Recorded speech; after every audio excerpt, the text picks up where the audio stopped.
Rebirth of heartless queen, episode 17। माही जी की बात सुन के S.R. अपनी भौहें सिकोड़ते हुए कहते हैं, हाँ मुझे पता है। मायरा किंडरगार्टन से वापस आ रही थी तो उसकी कार का एक्सीडेंट हो गया था और ड्राइवर ने मायरा की जान बचाने के लिए अपनी जान दे दी थी। S.R. इतना बोलते ही फिर माही जी आगे बोलती हैं, उस एक्सीडेंट की वजह से मायरा 2 महीने तक हॉस्पिटल में रही थी।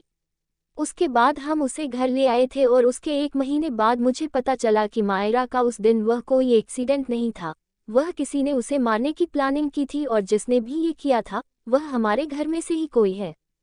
मायरा और S.R. की आंखें ये सुनकर और गहरी हो जाती हैं। मायरा माही जी को देखकर कहती है, आपको कैसे पता चला ये सब किसी का प्लान था? मायरा का सवाल सुनकर माही जी उसे देखती हैं, फिर S.R. की तरफ देखते हुए कहती हैं, क्या आपको किशन काका याद हैं? अब आगे open mouth face running dash. S.R. माही जी का सवाल सुन उनकी तरफ देखते हुए कहते हैं, हाँ मुझे याद हैं। मैं उन्हें कैसे भूल सकता हूँ? वह हमारी फैमिली मेंबर की तरह थे, मॉम के सबसे खास लोगों में से एक। पर तुम उनकी बात क्यों कर रही हो? उनकी तो सालों पहले एक एक्सीडेंट में मौत हो गई थी। माही जी, वो डेथ नहीं थी, वो कत्ल था। और जिस दिन किशन काका मरे थे, उन्होंने मरने से पहले मुझे फ़ोन किया था। शायद आपका और मॉम का फ़ोन लग नहीं रहा था और उन्हें सिर्फ मुझ पर भरोसा था। आप दोनों के बाद कॉल पर ही उन्होंने मुझे बताया उनके पीछे कुछ लोग पड़े हैं उन्हें मारने के लिए, क्योंकि उन्हें पता चल गया कि 3 महीने पहले हुआ मायरा का वो एक्सीडेंट कोई एक्सीडेंट नहीं, वह उसका मर्डर प्लान किया गया था। और आज तक जितने भी अटैक मुझ पर या मायरा पर हुए, वह सब कुछ करने वाला वही इंसान है। वह इंसान मुझसे और आपसे बहुत नफरत करता है। वह नहीं चाहता कि हम कभी खुश रहें, इसीलिए वह हमसे हमारी जीने की वजह छीनना चाहता है। उन्होंने ये भी बताया कि शान और सानिया आपके बच्चे नहीं हैं, वो उसी इंसान के बच्चे हैं जो ये सब कर रहा है। वह चाहता है कि आप और मैं मायरा को छोड़ उसके बच्चों पर ध्यान दे। जब भी मैं मायरा से प्यार करती हूँ तो उस इंसान की नफरत मायरा के लिए बढ़ जाती है और वह और ज़्यादा मायरा को मारने की कोशिश करता है। उन्होंने बताया कि वह हमारी फैमिली में से ही कोई है और हर पल हम पर नज़र रखे हुए है। वह बहुत ताकतवर है, उससे लड़ना आसान नहीं है। इतना बोलकर माही जी चुप हो जाती हैं। वही मायरा उनकी चुप्पी देख उनका हाथ पकड़कर कहती है, तो इसका मतलब हमेशा मुझ पर अटैक करने वाला, हमें दूर करने वाला, शान और सानिया का बाप, इस फैमिली का कोई एक इंसान है। क्या आप जानती हैं वह कौन है? वह जानना चाहती थी कि और क्या क्या है जो माही जी जानती हैं।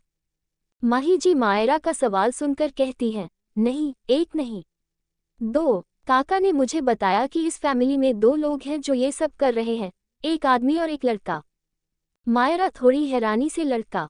माही जी हाँ, उन्होंने कहा था कि उसकी आवाज़ छोटे लड़के की तरह थी और वह मुझे उन लोगों का नाम बताने ही वाले थे कि इससे पहले वो लोग उन्हें मार देते हैं। माही जी की बात सुन कमरे में सन्नाटा छा जाता है। मायरा S.R. की तरफ शौक होकर देखती है जो खुद हैरानी से उसे देख रहे थे। उन्हें आज तक पता ही नहीं चला था कि कोई दूसरा शख्स भी है जो उनके बीच रहकर ही इस पूरे खेल का मजा ले रहा है। माही जी आगे कहती हैं, मैं काका की बात सुनकर बहुत डर गई थी। मुझे कुछ समझ नहीं आ रहा था मैं क्या करूं, किसे बताऊं। जैसे तैसे तो रात कटती है। अगले ही दिन काका के मरने की खबर आती है। हम लोगों को उनकी बॉडी तक नहीं मिली क्योंकि उन लोगों ने उन्हें कार में जला दिया था। काका ने कहा था कि वो लोग बहुत खतरनाक हैं। काका की यह हालत देखकर मुझे उनकी बात पर यकीन हो गया था। मैं बहुत डर गई थी तुम्हारे लिए। कुछ दिन यूं ही कटते हैं। मैंने सब पर नज़र रखी, पर मुझे कुछ समझ नहीं आया। पर मैंने नोटिस किया कि घर के नौकर हमेशा कुछ अजीब बर्ताव करते हैं। मैं समझ गई यह सब उसी इंसान के लोग हैं। मैं पूरी कोशिश करती नॉर्मल बर्ताव करने की। मुझे अब किसी पर भरोसा नहीं था सिवाय तुम्हारी दादी और डैड के। इसीलिए मैं तुम्हें ज़्यादातर उनके पास ही रखती। मैंने तुम्हें थोड़ा खुद से दूर करना शुरू कर दिया, ये सोचकर कि कुछ दिन तुम पर उस इंसान की नज़र कम रहेगी, और मैंने शान और सानिया पर ध्यान देना शुरू कर दिया ताकि मैं उस इंसान के बारे में कुछ पता कर पाऊँ। धीरे धीरे 3 साल बीत गए और इन 3 सालों में काफ़ी कुछ बदल गया। सबसे ज़्यादा बदली तुम। मैंने इन 3 सालों में जितना हो सका तुम्हें सबको दिखाने के लिए खुद से दूर रखा। ये सोचकर कि शायद अब तुम सुरक्षित रहोगी, पर ऐसा नहीं हुआ। अक्सर तुम्हारे साथ कोई न कोई हादसा होता रहता था, इन सब का कोई हल नहीं मिल रहा था, और तुम उस एक्सीडेंट के बाद बहुत बदल गई थी। तुम्हारे अंदर वो कॉन्फिडेंस नहीं बचा था, इसीलिए हर कोई तुम्हें गलत ठहरा देता था और तुम किसी को कोई जवाब नहीं दे पाती थी। तुम कमज़ोर हो गई थी, मायरा, और तुम्हें ऐसे देखकर मुझे बहुत बुरा लगता था। मुझे लगा कि यह घर, यह माहौल, सब तुम्हें अंदर से खोखला कर रहा है। मेरी बहादुर बेटी खत्म हो रही थी। मुझे तुम्हारी जान बचाने के लिए यहाँ से दूर भेजना था। मैंने सोचा तुम्हें अब्रॉड भेज दूँ पढ़ने के लिए। मैंने तुमसे कहा भी था, पर तुम नहीं मानी। माही जी का गला रुंध गया। मैंने तुम्हें काफ़ी समझाया था, पर तुम यहाँ से जाने को तैयार नहीं थी। इतना बोलकर माही जी मायरा को देखती है। मायरा उन्हें कसकर गले लगाते हुए कहती है, हाँ, तो कौन अपनी माँ को छोड़कर जाना चाहेगा। माही जी गहरी सांस लेती है। हाँ, तुम्हारी इसी जिद की वजह से मुझे उस दिन भी यह सब करना पड़ा। मैं समझ गई थी कि तुम ऐसे कभी मुझे छोड़कर नहीं जाओगी। फिर आया वह दिन, जिस दिन शान के साथ वो हादसा हुआ। मैं देखते ही समझ गई कि सब शान के लिए नहीं, तुम्हारे लिए किया गया था। और गौतम ने भी कहा कि तुमने वो सब नहीं किया। मुझे पता था गौतम कभी झूठ नहीं बोलता, पर किसी ने तुम पर भरोसा नहीं किया, और यह सोचकर ही कि अगर शान की जगह तुम होती तो मेरा दिल कांप गया। उस दिन मैंने सोच लिया था कि तुम्हें यहाँ से दूर भेज कर ही रहूंगी, चाहे इसके लिए मुझे तुम्हारी नाराज़गी ही न झेलनी पड़े। वह मायरा को अपने से थोड़ा दूर कर उसकी आंखों में देखती है। माही की आंखों में सिर्फ प्यार और अथाह दर्द था। जब तुम उस दिन घर से जा रही थी, तुम्हारी आंखों में वो सवाल, वो दर्द देखकर मैं रोज मरती रही। मैंने तुम्हें खुद से कभी दूर नहीं किया, मैंने तुम्हें बचाने के लिए भेजा था। मैं तुम्हारी हिफाजत करना चाहती थी। अगर तुम यहाँ रहती तो वो तुम्हें फिर से नुकसान पहुँचाते। मैं तुम्हें खो नहीं सकती थी, मायरा। मैं एक माँ हूँ। मुझे लगा कि ये दूरी तुम्हें जिंदा रखेगी, सुरक्षित रखेगी। मुझे लगा तुम थोड़ा गुस्सा हो जाओगी, पर तुम जिंदा रहोगी। मुझे माफ़ कर दो, मेरी जान। ये सज़ा मैंने तुम्हें नहीं, खुद को दी थी। मायरा उन्हें रोता देख हक कर लेती। पर आपने ये सब अकेले क्यों झेला? आपने यह बात कभी डैड को क्यों नहीं बताई? अगर आप उन्हें बता देती तो। मायरा, उस समय मुझे कुछ समझ नहीं आ रहा था। मैं बहुत डर चुकी थी। मैं किसी भी हालत में तुम्हें खो नहीं सकती थी। और ऐसा नहीं है, मैंने कभी तुम्हारे डैड को बताने की कोशिश नहीं की। मैंने कोशिश की, पर मायरा, उनकी बात काटते हुए, पर क्या? माही, जब भी मैंने उन्हें बताने की कोशिश की, मुझे लगा जैसे कोई हमारी बातें सुन रहा है, कोई मुझ पर नजर रख रहा है। मैं कुछ KSR की जान खतरे में नहीं डालना चाहती थी, क्योंकि मैं जानती थी अगर उन्हें पता चलता कि कोई घर के अंदर से ही तुम्हारी जान का दुश्मन है, तो वह पागल हो जाते। वह उसे ढूंढने में इतना मशगूल हो जाते कि शायद खुद की हिफाजत करना भूल जाते। और सबसे बड़ी बात मायरा, जब मैं उन्हें ये बताती कि यह साजिश उनके बहुत करीबी लोगों ने की है, तो वह किसी पर यकीन नहीं कर पाते। वह टूट जाते। मैं उनकी और तुम्हारी दोनों की जान बचाना चाहती थी। मुझे लगा कि मेरी खामोशी ही इस घर की दीवारों के पीछे तुम दोनों को बचाए रखेगी। इतना कहकर माही जी फूट फूट कर रोने लगती है। I am sorry Myra, I am sorry Kush. मैंने तुमसे तुम्हारी बेटी को दूर किया। सबका मकसद एक था, मायरा को बचाना, पर सब एक दूसरे से छुपाकर इस जंग में अकेले खड़े थे। ये सोचकर कि वह शायद ये बात छुपाकर अपने करीबी को बचा लेंगे, पर शायद उन्हें नहीं पता था कि अगर वह एक बार अपनी बात अपने अपनों के सामने रखते तो शायद उनकी जिंदगी के थोड़े दुख कम हो जाते और वह एक दूसरे की हिम्मत बनते। और शायद उन्हें वो छुपे हुए राज जो आज सामने आ रहे हैं, वो भी सही समय रहते पता चल जाते। मायरा माही जी को इतना रोता देख उन्हें गले लगा लेती है और उन्हें शांत कराने लगती है। शांत हो जाए आप, प्लीज इतना मत रोइए। इतना बोलकर मायरा उनकी पीठ से हिलाने लगती है। उसकी आवाज़ शांत थी, पर दिमाग नहीं। उसकी आंखें हद से ज्यादा गहरी हो गई थीं। आंखों में एक अलग ही खतरनाक चमक थी, जैसे उसके हाथ कोई खजाना लग गया हो। होठों पर एक ठंडी मुस्कान थी। मायरा अपनी इस डेविल स्माइल के साथ माही जी की पीठ सहला रही थी। उसका सिर माही के कंधे पर था, इसीलिए माही उसके ये भाव देख नहीं पाती है, पर KSR जो माही के पीछे ही खड़े थे, वह मायरा के भाव बखूबी देख लेते हैं और उनके चेहरे के भाव भी ज्यादा अच्छे नहीं थे।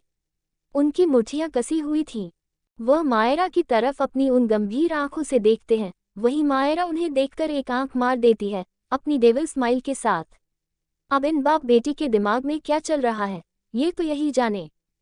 मायरा अपने भाव बदलकर माही जी से दूर होती है और उनके आंसू पोंछते हुए कहती है, बस कीजिए, रो रो कर बाढ़ लाएंगी क्या?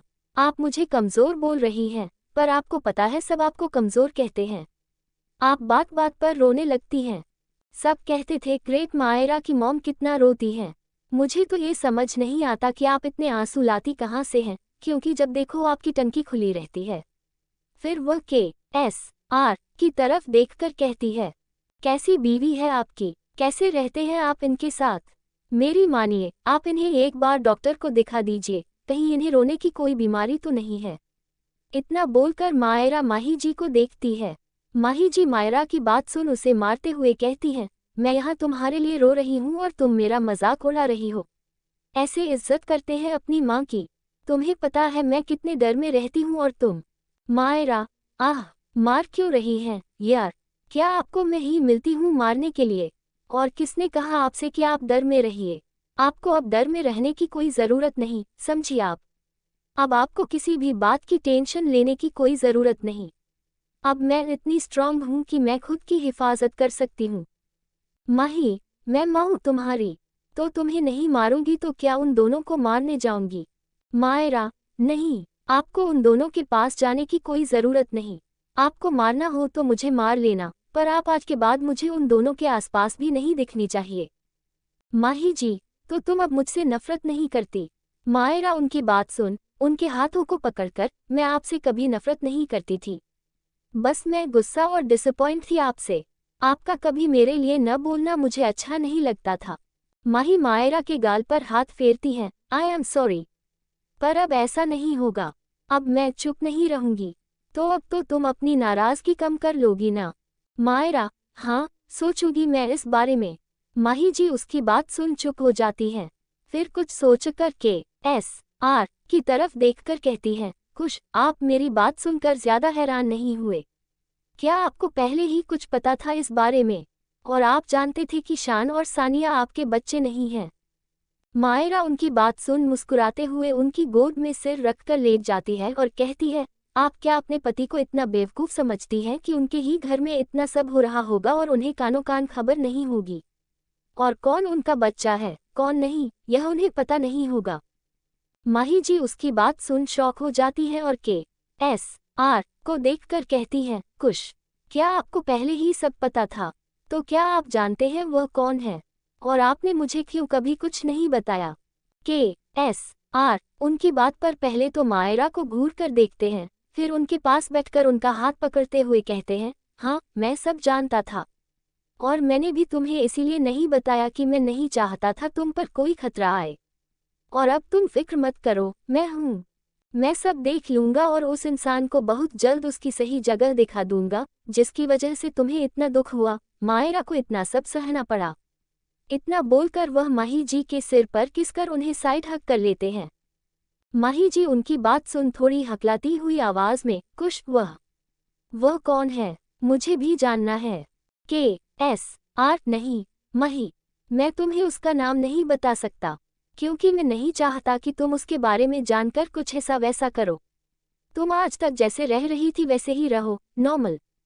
बस माही, मैं इतना चाहता हूँ कि तुम किसी पर भरोसा मत करना, सिवाय माँ और गौतम के, किसी पर भी नहीं, ठीक है? ये बात KSR माही जी की आंखों में देखकर कहते हैं। माही उनकी बात सुन उनकी आंखों में देखकर ही अपना सिर हाँ में हिला देती हैं। वह दोनों एक दूसरे को ही देख रहे थे, तभी उन्हें मायरा की आवाज आती है, बस करो, और कितना देखोगे एक दूसरे को? अरे कुछ तो शर्म करो, जवान बेटी सामने है फिर भी। ओ गॉड, क्या जमाना आ गया है। इतना बोलकर मायरा मुस्कुराते हुए माही जी की गोद में लेटे हुए ही उन्हें गले लगा लेती है और अपनी आंखें बंद कर लेती है। वहीं उनकी बात सुन KSR माही जी से थोड़ा दूर होकर बैठ जाते हैं और माही जी मुस्कुराते हुए मायरा के सिर पर हाथ फेरते हुए कहती हैं, तुम अब बिल्कुल पहले जैसी हो गई हो। उस एक्सीडेंट से पहले तुम जरूर 3 साल की थी, पर हमेशा ऐसे ही अपने डैड को चिढ़ाती थी और उन्हें मुझसे दूर रखती थी, और जब भी वह मेरे पास आते थे पूरा घर सिर पर उठा लेती थी। इतना बोलकर माही जी हंस देती हैं। वहीं के उनकी बात सुन मायरा को देखने लगते हैं, जैसे कुछ सोच रहे हों। कुछ समय बाद मायरा और उसकी छोटी सी फैमिली बेड पर लेटी थी। मायरा किसी छोटे बच्चे की तरह माही जी को गले लगाए हुए थी, मानो जैसे सो रही हो। उसे जिंदगी में पहली बार एक अलग सुकून मिल रहा था। उसे नहीं पता था एक माँ के साथ रहना कैसा होता है। उसके माँ बाप जब वह छोटी थी तभी मर गए थे, उसे तो उनके बारे में कुछ याद नहीं था। जब से वह इस घर में आए, जरूर उसने माही जी से अच्छे से बात न की हो, पर माही जी ने हमेशा उसका ख्याल रखा। उसे बहुत अच्छा लगता था जब माही जी उसके लिए वो सब करती थी। उसका दिल बहुत खुश था।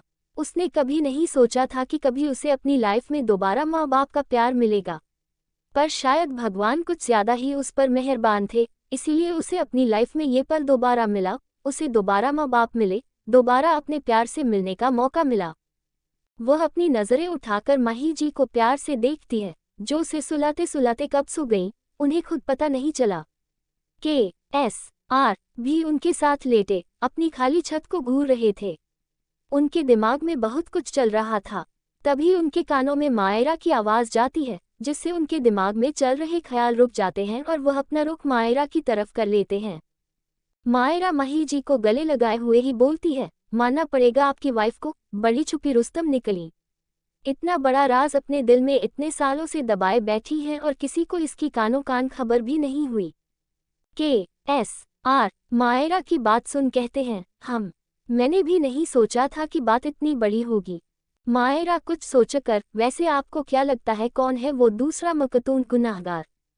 के पता नहीं, कुछ समझ नहीं आ रहा है, पर जो भी है वह शातिर है। इतनी सी उम्र में उसने मर्डर प्लान किया, यह कोई छोटी बात नहीं है। मायरा, राइट, पर ये सब मेरे ही पीछे क्यों पड़े हैं? के की आंखें कुछ गहरी हो जाती है मायरा की बात सुन और कहते हैं, समय आने पर तुम्हें पता चल जाएगा। मायरा उनकी बात पर हंसते हुए माही जी से थोड़ा दूर हो अपने हाथ अपने सिर के नीचे रखकर छत को देखते हुए कहती है, अच्छा तो अभी भी आप मुझसे बातें छुपा रहे हैं? के तुमने भी अभी मुझे बहुत सी बातें नहीं बताईं। जैसे तुम्हें सही समय का इंतजार है, वैसे मुझे भी है। मायरा, ठीक है, आई डिडंट फोर्स यू। के उसकी बात पर कुछ पल चुप रहते हैं, फिर कहते हैं, तुमने मुझे बताया था कि जब तुम 10-12 साल की थी तब तुम्हारा कोई एक्सीडेंट हुआ था, और जब तुमने आंखें खोली तभी अभी तुम्हारे सामने था। तो एग्जैक्ट क्या हुआ था तब? मायरा, और ये क्यों जानना है आपको? के उसके सवाल पर उसे घूर कर देखते हैं। मायरा उन्हें देखकर हंसते हुए, अच्छा बता रही हूँ। तो मुझे तो कुछ क्लियर याद नहीं उसके पहले का, पर जब मैंने अपनी आंखें खोली तो अभी मेरे सामने था। पहली बार हम मिले, पर उसे देखकर मुझे ऐसा लगा ही नहीं कि हम पहली बार मिल रहे हैं। हाय, कितना क्यूट था वह बचपन में। उसे देखते ही मैंने सोच लिया, इतनी नायाब चीज तो मेरी ही होगी। के और गौर से देखते हैं, एक्सीडेंट से पहले का कुछ तो पता होगा तुम्हें? मायरा, नहीं है पता। हाँ, पर अभी से और आसपास के लोगों से इतना पता चल गया था कि हमें किसी बच्चों को किडनैप करने वाली गैंग ने किडनैप कर रखा था। अभी ने बताया, जब उसे वहां लेकर आई तो मैं पहले से ही थी, डरी सहमी, गंदे कपड़ों में एक कोने में छिपी बैठी। मुझे तो यकीन ही नहीं हुआ, मैं तो डरी सहमी हो ही नहीं सकती। वहां हमें बहुत टॉर्चर करते थे, मारते थे, खाना भी नहीं देते थे। अभी के आने के एक दिन बाद ही वहां पुलिस की रेड पड़ गई थी और सारे बच्चों को वहां से बचा लिया गया था। पर इन्हीं सब में एक गुंडे ने खुद को बचाने के लिए मेरे सिर पर एक रॉड से मार दिया और मेरी मेमोरी की बत्ती गुल हो गई। जब पुलिस ने मेरे बारे में पता लगाया तो पता चला कि मेरे पेरेंट्स के मरने के बाद मेरे रिश्तेदारों ने मुझे बहुत टॉर्चर किया था और मारते पीटते थे। जब उनका इन सब से मन भर गया तो उन्होंने मुझे बेच दिया उसी बच्चा किडनैप गैंग को, और मैं पिछले 2 सालों से वहीं थी। और अभी मेरी लाइफ में मेरा लाइफ सेवर बनकर आया। उसकी इंटेलिजेंस की वजह से ही वहां तक पुलिस पहुंची और हम सब बच पाए। इतना बोल मायरा के को देखती है और स्माइल करके कहती है, देखा मेरा अभी कितना जीनियस है, पर समझ नहीं आता मैं उस समय इतनी डरपोक कैसे हो सकती हूँ। कोई मुझे टॉर्चर करता रहा और बदले में मैंने कुछ नहीं किया। अरे, अगर कोई पेंसिल भी ले लेना तो मैं उसका सर फोड़ दूं। किसी का टॉर्चर सहना तो बहुत बड़ी बात है। लगता है मेरे अंदर किसी और की आत्मा आई होगी उस समय, नहीं तो मैं ऐसी बिल्कुल नहीं हूँ। आह, मुझे तो कुछ याद ही नहीं। इतना बोल मायरा वापस अपनी आंखें बंद कर लेती है और माही जी को गले लगाकर कहती है, अब मुझे सोना है, इसीलिए no more question. Good night dad. और अब आपकी वाइफ मेरी मोम है। वहीं के के चेहरे के भाव बिल्कुल बदल गए थे मायरा की बात सुन। उनके होंठ कँपा रहे थे। के जिन्होंने कभी नहीं सोचा था कि मायरा ने अपनी जिंदगी में इतना कुछ सहा होगा। एक छोटी सी मासूम बच्ची जिसे उस उम्र में खेलना कूदना चाहिए था, उसे पता नहीं क्या क्या सहना पड़ा। ये बात उन्हें अंदर ही अंदर खाए जा रही थी। उन्हें बहुत बुरा लग रहा था कि वह क्यों उस समय मायरा से नहीं मिले। वह मायरा की तरफ देखते हैं जो अब सो चुकी थी। उसका वह मासूम चेहरा देखकर उनकी आंखों से आंसू बह जाते हैं। वह मायरा के सिर पर किस करते हैं और उसके सिर पर हाथ फेरने लगते हैं और यही सब सोचते सोचते वह भी सो जाते हैं। अगली सुबह माही जी की नींद खुलती है। सुबह 4 बजे वह उठती हैं। उनकी नज़र अपने साइड में जाती है और अपने सामने का नज़ारा देख उनके चेहरे पर एक बड़ी सी मुस्कान आ जाती है। तभी हल्के से अलार्म की आवाज़ से के की नींद खुलती है। वह आंखें खोलते ही उनकी नज़र सामने माही जी पर जाती है। वह एक बड़ी सी मुस्कान के साथ उन्हें ही देख रही थी। उन्हें देखकर के चेहरे पर भी मुस्कान आ जाती है। माही, अलार्म बंद कीजिए, कुछ मायरा जाग जाएगी। पर का ध्यान तो उनकी बात पर था ही नहीं। वह तो बस माही जी को देख रहे थे।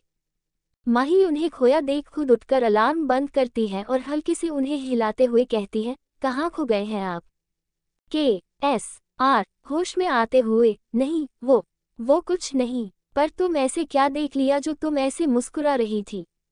माही वापस मुस्कुराते हुए उन्हें इशारा करती हैं। मायरा, जो रात में माही जी को गले लगाए हुए सो रही थी, अब वह को गले लगाए हुए थी। वह इतनी मासूम लग रही थी कि उसे देखकर कोई नहीं कहेगा कि यही वह लड़की है जिसने कल शान और सानिया का ये हाल किया था। वह बिल्कुल किसी 12-13 साल की टीनेजर लग रही थी। माही जी अपनी आंखों में ममता लिए कहती है, कुछ आपको नहीं लगता मायरा जब से वापस आई है बिल्कुल पहले जैसी हो गई है? एकदम शैतान, नटखट। देखो कैसे आपको लगे लगाकर सो रही है सुकून से, जैसे बचपन में सोती थी। रात को जिद करती थी मेरे पास सोएगी, पर उसकी सुबह आपके पास ही होती। इतना बोलकर वह मायरा का सिर सहलाने लगती हैं। वहीं माही जी की बात सुन के चेहरे की मुस्कान थोड़ी कम हो जाती है। उनकी आंखों के सामने कुछ यादें आ जाती हैं, जहां 2-2.5 साल की मायरा बेड पर कूद कूद कर जिद कर रही थी कि वह अपनी मॉम के साथ सोएगी और कोई उसके मॉम के पास नहीं आएगा, डैड भी नहीं। और हर रोज की तरह उसकी आंख डैड की गोद में ही खुलती थी, क्योंकि कब वह रात में सोते सोते ही अपनी मॉम से अलग अपने डैड के पास आकर सो जाती, उसे पता नहीं चलता था। पर उस एक्सीडेंट के बाद ऐसा कभी नहीं हुआ था। यही सब याद करके मायरा की तरफ देखते हैं। उन्हें कुछ समझ नहीं आ रहा था, जो हद से ज्यादा कंफ्यूज हो चुके थे। वह इस पहेली को सुलझा नहीं पा रहे। वह कुछ और सोचते, तब तक एक और अलार्म बजता है। का ध्यान टूटता है और उन्हें कुछ याद आता है। फिर वह अलार्म बंद कर अपनी जगह से उठते हैं और मायरा को देखकर कहते हैं, मायरा उठो। माही जी भौहें सिकोड़ लेती हैं कि मायरा को क्यों जगा रहे हैं। वह उन्हें देखकर कहती हैं, क्या हुआ? आप एंजल को क्यों जगा रहे हो? अभी तुम्हें पता चल जाएगा, पहले तुम उठाओ, जब तक मैं फ्रेश होकर आता हूँ। इतना बोलकर वह वॉशरूम की तरफ चले जाते हैं और माही जी मायरा को उठाने लगती हैं। माही जी, मायरा, बच्चा उठो। मायरा, सोने दो ना। माही जी 1-2 बार और उठाती हैं तो मायरा उठ जाती है, पर उसकी आंखें हल्की हल्की नींद से भरी थी। वह अपनी अधखुली आंखों से माही जी की तरफ देखती है और कहती है, क्या हुआ?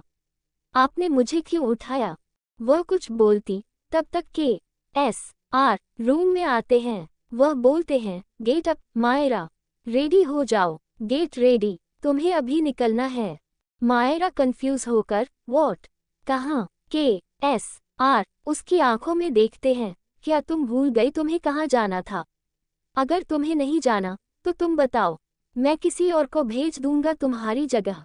30 मिनट बाद मायरा एक ब्लैक हुडी और ट्राउजर में के के प्राइवेट जेट के सामने खड़ी थी और उसके पास ही के और माही जी खड़े थे। माही जी की आंखों में आंसू थे। वह मायरा को गले लगाए हुए थी और कह रही थी, मायरा बच्चा, क्या आपका जाना जरूरी है? अभी तो हमारे बीच सब ठीक हुआ और अभी आप जा रही हैं। मायरा उनकी बात सुन उन्हें शांत कराते हुए कहती है, हम जाना जरूरी है, बहुत जरूरी। पर आप फिक्र मत कीजिए, मैं जल्दी वापस आ जाऊंगी। फिर मायरा के से मिलती है। वह उससे अपना ख्याल रखने को कहते हैं और मायरा काशिश के साथ उस जेट में बैठ जाती है। उनके बैठते ही वह जेट वहां से न्यूयॉर्क के लिए निकल जाता है। के ने माही जी को समझा दिया था कि यह एक बिजनेस डील है जिसके लिए मायरा कंट्री से बाहर जा रही है, और इससे ज्यादा उन्होंने माही जी को कुछ नहीं बताया। मायरा के जाते ही के माही को लेकर राठौर मेंशन के लिए निकल जाते हैं। राठौर मेंशन पहुंचने तक माही जी चुपचाप खिड़की से बाहर देखती रही। मायरा के अचानक जाने से उनके मन में बहुत बेचैनी थी, पर उन्हें के की बात पर यकीन करना पड़ा। जैसे ही वे मेंशन के बड़े गेट से अंदर दाखिल हुए, घर में एक अजीब सा सन्नाटा पसरा था। शान और सानिया कल के हंगामे के बाद खुद को कमरों में बंद कर चुके थे, या तो अपनी हार से बौखलाए हुए थे या अपने अगले कदम की तैयारी कर रहे थे। के और माही सीधे अपने कमरे में गए। आसमान के बीच उड़ते हुए उस जेट में मायरा अपनी सीट पर सिर टिकाकर बैठी थी। उसके सामने वाली सीट पर ही काशिश बैठी थी। काशिश मायरा को ही देख रही थी, क्योंकि मायरा जब से उसमें बैठी थी तब से बिल्कुल शांत थी। काशिश को उसकी यह शांति बहुत अजीब लग रही थी। काशिश परेशान होकर कहती है, क्या हुआ बॉस? आप इतनी शांत क्यों हैं? क्या कोई बात है जो आपको परेशान कर रही है? मायरा उसकी बात सुन अपने ख्यालों से बाहर आती है और एक गहरी सांस लेकर अपने दोनों हाथों की उंगलियों को आपस में उलझाते हुए कहती है, नहीं, कुछ नहीं। वैसे शान और सानिया का फिर क्या हुआ था कल मेरे वहां से चले जाने के बाद? काशिश, आपके वहां से जाने के बाद मिस्टर वीर और आपके बड़े पापा और मिसेस गीता कुछ गार्ड्स के साथ मिलकर उन्हें हॉस्पिटल ले गए थे। सानिया के चेहरे पर काफी डैमेज हो गया है, उसकी बैक में सीवियर इंजरी आई है। और शान, उसका तो क्या ही कहें, हाथ की बोन टूट गई है, बैक में काफी चोट आई है, सिर में भी। ओवरऑल वह काफी टूटा फूटा हो चुका है। दोनों को पूरी तरह ठीक होने में 1 हफ्ता तो लगेगा ही। मायरा उसकी बात सुन ठंडी हंसी के साथ कहती है, इट मीन्स कि मेरे नेक्स्ट मूव के लिए थोड़ा रुकना पड़ेगा। टूटे हुए को और तोड़ने में क्या मजा। फिर कुछ सोचकर, वैसे हाल फिलहाल में कुछ है राठौर मेंशन में? काशिश सोचते हुए, अभी तो नहीं बॉस, बट शान और सानिया का बर्थडे आने वाला है जल्दी। मायरा काशिश की बात सुन अपनी आंखों में एक खतरनाक चमक लाकर डेविल स्माइल करते हुए, ओह ग्रेट, परफेक्ट टाइमिंग है ये तो। काशिश, मायरा के डेविल स्माइल देखकर, बॉस आप क्या सोच रही हैं? मायरा आराम से सीट पर लीन होते हुए, बहुत जल्द पता चल जाएगा तुम्हें। मैंने जो मंगाया था वो तुम लाए हो। काशिश, बॉस ये रही फाइलें। पर बॉस, आप राठौर मेंबर्स की फाइलें दोबारा फिर क्यों देख रही हैं? आपको जो पता करना था वो आपको पता चल गया है ना? मायरा काशिश की बात सुन अपने एक आईब्रो उठाकर, क्या तुम्हें लगता है कि ये सब इतना आसान है? नहीं, बिल्कुल नहीं। इतना बोल वह एक फाइल उठाकर पढ़ने लगती है। दूसरी तरफ राठौर मेंशन में सब लोग नाश्ते के लिए अपनी अपनी चेयर पर बैठे थे, सिवाय 3 लोगों के, शान, सानिया और मायरा।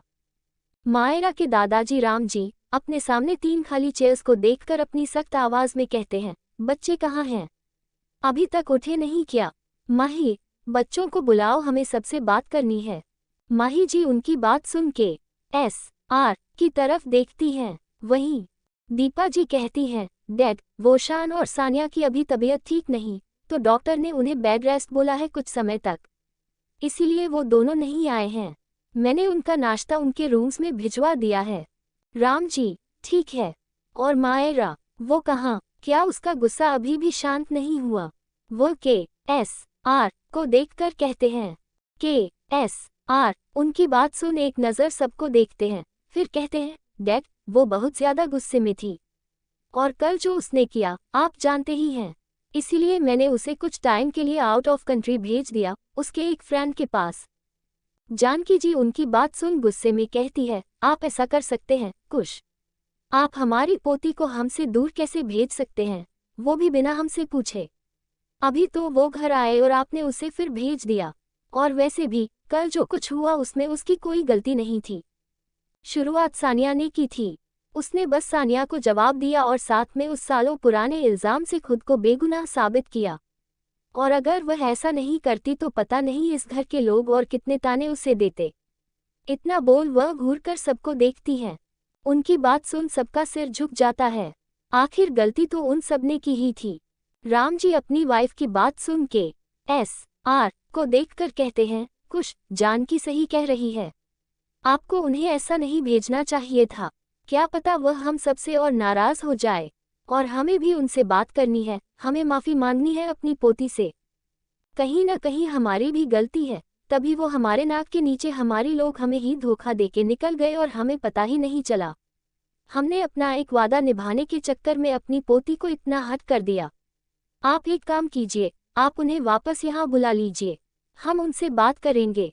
दीपा जी, हाँ कुश, डैड इज़ राइट, मायरा को ऐसे भेजना सही नहीं है। हम सबको अपनी गलती रियलाइज हो चुकी है और हम सब उनसे माफ़ी मांगना चाहते हैं। तुम मायरा को वापस बुला लो। दीपिका धीरे से, सॉरी चाचू, मैंने भी मायरा को इतना सब कुछ कहा। मुझे नहीं पता था कि उसने कुछ नहीं किया, फिर भी मुझे समझना चाहिए था, वह छोटी है। आप मायरा को बुला लीजिए, मैं प्रॉमिस करती हूँ अब से कुछ भी उल्टा सीधा नहीं कहूँगी और उससे माफ़ी मांग लूँगी। Veer, yes mom dad, I am also sorry. Mom, आपने हमेशा मुझे एक सगी माँ से भी ज़्यादा प्यार किया, पर मैंने बदले में क्या दिया? कुछ नहीं, और मेरे भाई बहन की वजह से आपकी बेटी आपसे दूर है। मुझे नहीं पता मैं क्या बोलूं, पर प्लीज़ मुझे माफ़ कर दो। इतना बोलकर वीर माही के पैरों में बैठ जाता है। I am sorry mom, Myra ने मुझे हमेशा अपना भाई माना, पर शायद मैं कभी उसका वो भाई नहीं बन पाया। न मैं मायरा के लिए कुछ कर पाया, न शान और सानिया को कुछ सिखा पाया। कल जो उन दोनों ने किया, उसके लिए मैं आपसे माफ़ी मांगता हूँ mom. I am sorry, I am sorry. इतना बोल वह माही जी का हाथ पकड़ लेता है। उसकी आंखों में आंसू थे, जो माही जी के हाथ पर गिर रहे थे। माही जी उसे रोता देख जल्दी उसे खड़ा करती है और उसके आंसू साफ करते हुए कहती है, चुप हो जाओ वीर। कल जो हुआ उसमें तुम्हारी कोई गलती नहीं थी, न उसमें जो सालों पहले हुआ। इसीलिए तुम खुद को इन सब का कसूरवार मत समझो और रोना बंद करो। तुम अब छोटे बच्चे नहीं हो जो ऐसे रो रहे हो। वीर अपने आंसू साफ करते हुए उनसे दूर होता है और कहता है, मॉम, आप मुझसे गुस्सा नहीं हैं? माही जी, नहीं, मैं तुमसे गुस्सा नहीं हूँ। वीर उनकी बात सुन हल्की सी स्माइल करते हुए, thank you mom, thank you so much. इतना कह वह उनसे अलग होकर अपने डैड की तरफ देखकर कहता है, डैड, आप मायरा को वापस बुलाएंगे ना? KSR जो ये सब देख रहे थे, अब उनकी गहरी आंखें वीर पर टिकी थीं। फिर वो उससे अपनी नज़रें फेरते हुए अपने डैड की तरफ देखकर, नहीं सॉरी डैड, पर मैं मायरा को नहीं बुला सकता। राम जी, क्यों? KSR क्योंकि वह गई तो मेरी मर्जी से है, पर आएगी तभी जब उसकी मर्जी होगी। और उसका गुस्सा तो आप जान ही चुके हैं। जानकी जी KSR की बात सुन हल्का सा हंसते हुए, हाँ, उसका गुस्सा अब बिल्कुल पहले ही की तरह हो गया है। हमारी शैतान नटखट एंजल। फिर वह KSR की तरफ देखकर आगे कहती है, हमारी बात कराना उससे, हम कहेंगे उसे जल्दी आने के लिए। KSR उनकी बात पर बस सिर हिला देते हैं, पर तभी अचानक आए आवाज से KSR के जबड़े सख्त हो जाते हैं। वह अपना सिर उठा सामने देखते हैं। उनके सामने वाली चेयर पर बैठे मनीष हंसते हुए कह रहे थे, वैसे मायरा गई कहाँ है कुश? आई मीन, किस कंट्री में? इतना बोल वह एक गहरी स्माइल के साथ KSR को देखते हैं। जानकी जी मनीष की बात सुन, कितनी बार कहा है तुमसे मनीष कि कुछ बड़ा है तुमसे, उसे भाई कहा करो। मनीष हंसते हुए, सॉरी मॉम, भूल जाता हूँ कभी कभी कि ये मेरा भाई, मेरा अपना भाई है। जानकी जी उनकी बात सुन सिर हिला देती हैं। मनीष KSR से भाई, कुश भाई, बताए न, कहाँ है मायरा? के एस आर अपने एक हाथ की मुठ्ठियां भींचते हुए, यूके यूके यूके गई है वो। मनीष, अच्छा, इतना दूर? भाई, आपको उसे अकेले इतना दूर नहीं भेजना चाहिए था। आप जानते हैं आपके कितने दुश्मन। कहीं कुछ। के एस आर सख्त आवाज में, उसे कुछ नहीं होगा, तुम फिक्र मत करो, मैं हूं उसके लिए। मैं अपनी बेटी को कभी कुछ नहीं होने दूंगा। मनीष, मैं भी यही चाहता हूँ भाई, मायरा को कभी कुछ न हो और आप लोग हमेशा खुश रहो, साथ रहो। इतना बोल वह स्माइल करते हुए अपना खाना खाने लगते हैं। उनकी आखिरी बात पर 3 लोगों की नजरें उन पर टिक गई थी, गौतम, के एस आर और गीता जी। ये बातचीत दिखने में तो आम लग रही थी, पर इन कहे हुए शब्दों के पीछे छुपा हुआ मतलब असलियत से बहुत अलग था। इधर जैक में 4 घंटे बीत चुके थे, मानो समय इधर जैक की गड़गड़ाहट में खो गया हो। लेकिन मायरा की बेचैनी बढ़ती जा रही थी। उसकी आंखें उन फाइलों पर गड़ी थीं, जिन्हें वह बार बार पलट पलट कर देख रही थी, जैसे उनमें कोई अनसुलझा रहस्य छिपा हो। आखिरकार वह खींच उठी। एक जोरदार, क्रूर पट की आवाज के साथ उसने हाथ में पकड़ी फाइल टेबल पर फेंक दी। उसका मूड बिल्कुल खराब हो चुका था क्योंकि उन फाइल में उसे कुछ नहीं मिल रहा था। मायरा ने अपनी आंखें बंद कर लीं, पैरों को मेज पर टिकाया और सिर को सीट से टिकाकर एक गहरी सांस ली। तभी काशिश पास आए। बॉस, क्या आप कॉफी लेंगी? उसकी आवाज में एक दबी हुई चिंता थी। मायरा ने आंखें खोले बिना ही भारीपन से कहा, एक स्ट्रांग कॉफी, बिना चीनी। कशिश ने उसे बेसी ही कॉफी दी। कॉफी का प्याला थामकर मायरा ने अपनी नजरों के सामने बिखरी उन फाइलों को देखा और एक घूंट लिया। गर्म कड़वी कॉफी उसके गले से उतरते ही उसने अपनी निगाहें काशिश पर डालीं।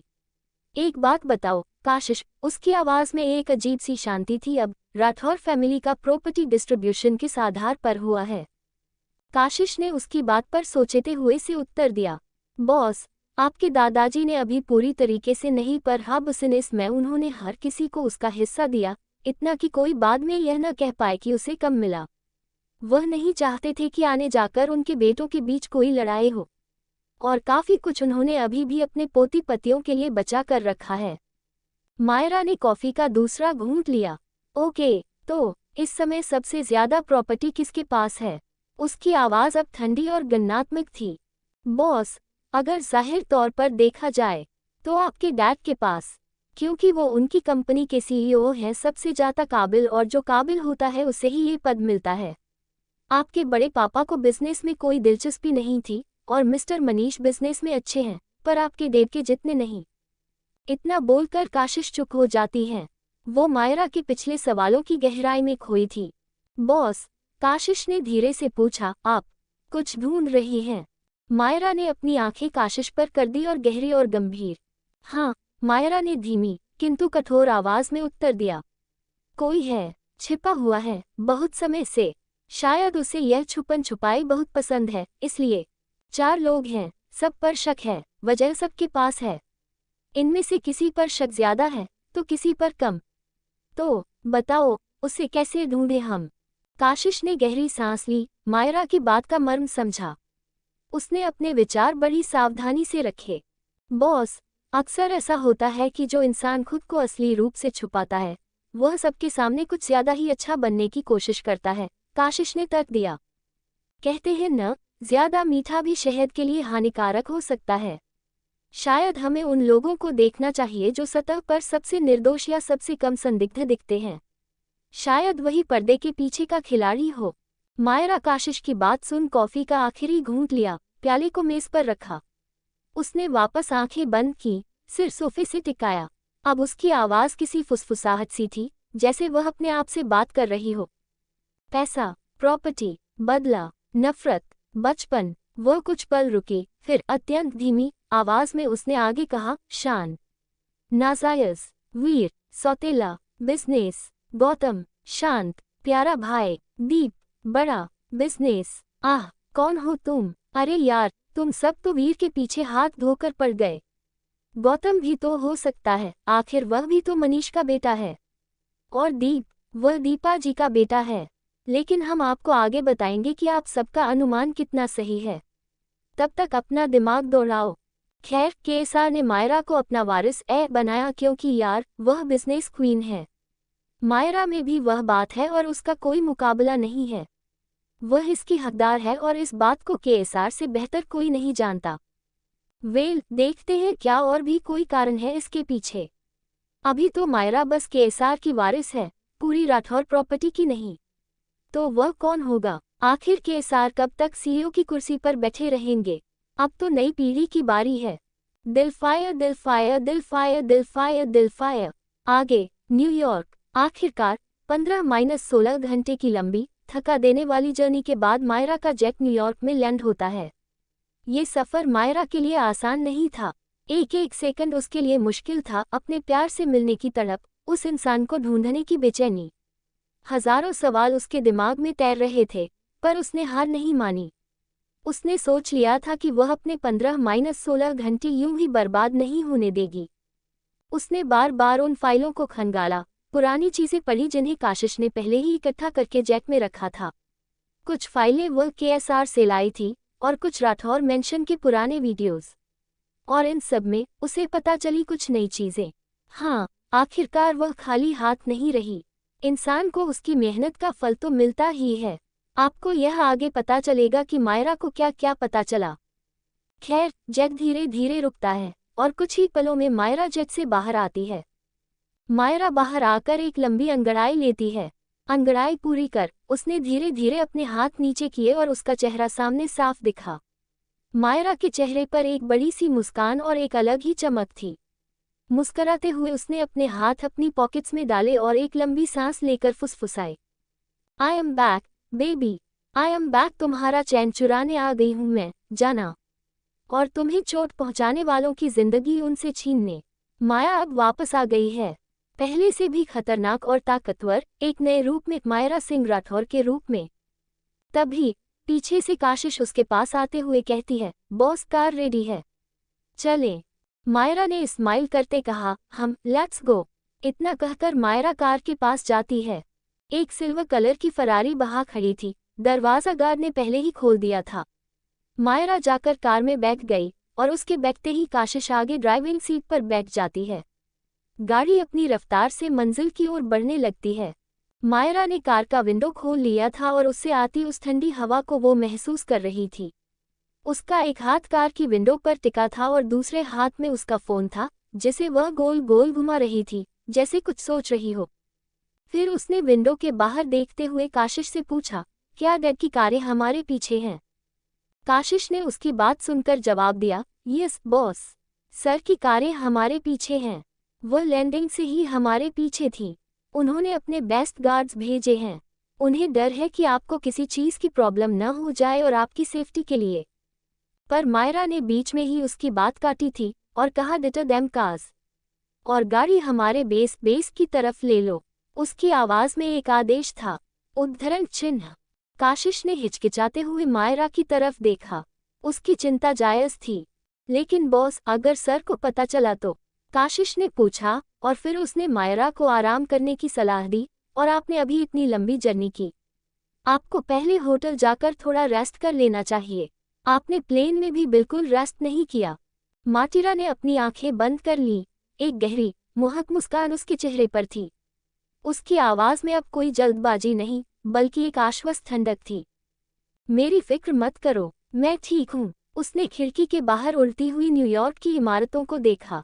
और रेस्ट, उसने धीमी, लगभग फुसफुसाहट जैसी आवाज़ में कहा, रेस्ट तो अब मैं सीधा अपनी जान की बाहों में करूँगी। उससे पहले मुझे कुछ काम खत्म करने हैं, क्योंकि उसके बाद मेरा सारा टाइम सिर्फ मेरी बेबी का होगा। मायरा की मुस्कान गहरी हो गई। उसका हाथ अभी भी फ़ोन को गोल घुमा रहा था। और डैड को पता चलता है तो चलने दो, फर्क नहीं पड़ता। बॉस, काशिश ने एक और आशंका जाहिर की, ऐसा भी तो हो सकता है कि उन्होंने इस कार में ट्रैकर लगाया हो, जिससे उन्हें आपकी लोकेशन मिलती रहे। मायरा उसकी बात सुन हल्का सा हंसते हुए कहती है, तुमने मेरे डैड को समझा क्या? ये कारें मेरे ऊपर नज़र रखने के लिए नहीं, मुझे प्रोटेक्ट करने के लिए हैं। और उन्हें अच्छे से पता है मुझे अपने काम में डिस्टर्बेंस पसंद नहीं है।